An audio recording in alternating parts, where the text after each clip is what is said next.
Hey everyone, so today we are going to go over planters.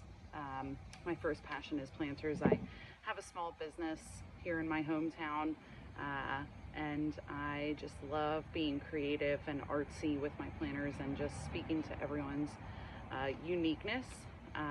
So if a client tells me a color, I look at it no different than a bouquet or a piece of art, commissioned artwork. So I'm going to take you along this journey on how to make a beautiful planter customized and using pollinators at the same time, so we're helping our ecosystem. Come along. So here's what we're going to do today. We're going to build this 2-tiered terracotta ceramic pollinator planter. Say that 3 times fast. So let's get started and I'll show you just how this turned out for one of my residential clients. I love it and so did the client. First, I lined the planter with this weed cover. I don't normally like this stuff, but in planters with large drain holes, it works great. And we also use this perlite just to make it light and still hold and retain water. Here's the perlite. It's by Miracle Grow, and most retailers have this. This is my local garden center's own potting mix. It is awesome. I support local. And it is filled with soil, compost, topsoil, just lots of different things, has so many nutrients, and it's going to do great for this. You can see it here. It is, you can see the mulch, the topsoil, the regular soil. You can make your own potting soil at home. You can use all of these things if you have a couple different things laying around to fill your own pot. It's so beneficial. It helps recycle. You're not buying extra costs. And yeah, we're just going to even this out before we can move to the next step. All right, so now we're going to get to the fun stuff. I am going to start all of our planting. Make this terracotta ceramic bowl just look beautiful. So my client asked for orange and purple. It's a brand new home. It's a housewarming gift. And so I am going to show you what I got. And first, I always like to start with the focal point. So just like any other drawing or painting, we really want to go to where our eye is going to be drawn. So I always start with the center, and I always make that a taller piece that's going to draw your eye in with bright, vibrant colors.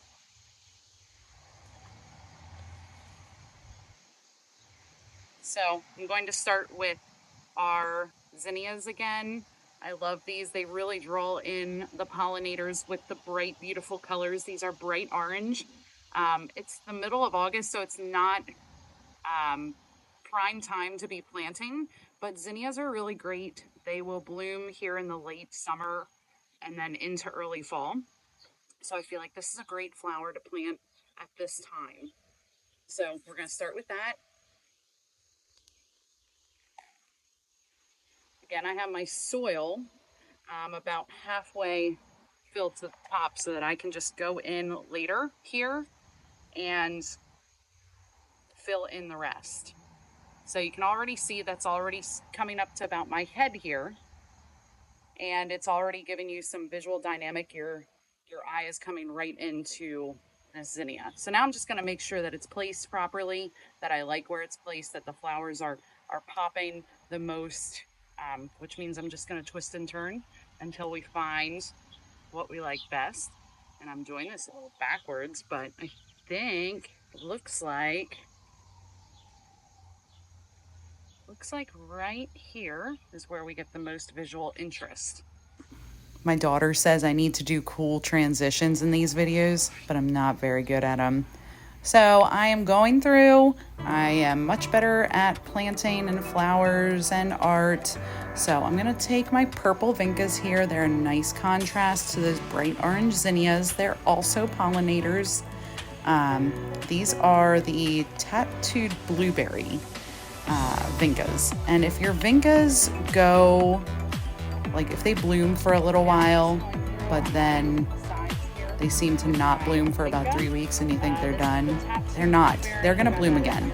They're kind of like a begonia. So just give them time. They'll come back. Again, they're called the blueberry tattoo. I call them my tattoo ladies. See? I am a tattoo lady. Boom. Boom. Look at that. I have many more. But back to planting. We're just gonna fill this up again. I think this is looking nice, and then I'm gonna start preparing for my vines, my potato vines that are gonna go in next. So I got this purple potato vine, since we are looking for purples and oranges for the client. And then I also got a contrasting one because I just love doing that. So I got this bright green sweet potato vine. It's a little different of a variation in the leaf, so I like that they're both a little bit different. We're just gonna hang those out in the front. So that's gonna give you all the different layers in your pot that just give it that context and the textures that make a planter look so nice. It's gonna look full, and you don't have to break your wallet to make it full and also be beautiful. This is no different than interior design. Less is more. All right, so here we're just going to kind of, everything has its place, so we're just gonna take all the plastic containers off and start getting everything into its permanent spot.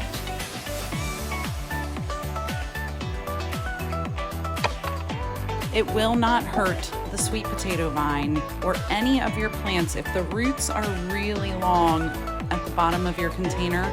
Feel free to just give them a quick rip off at the bottom, just like a Band-Aid.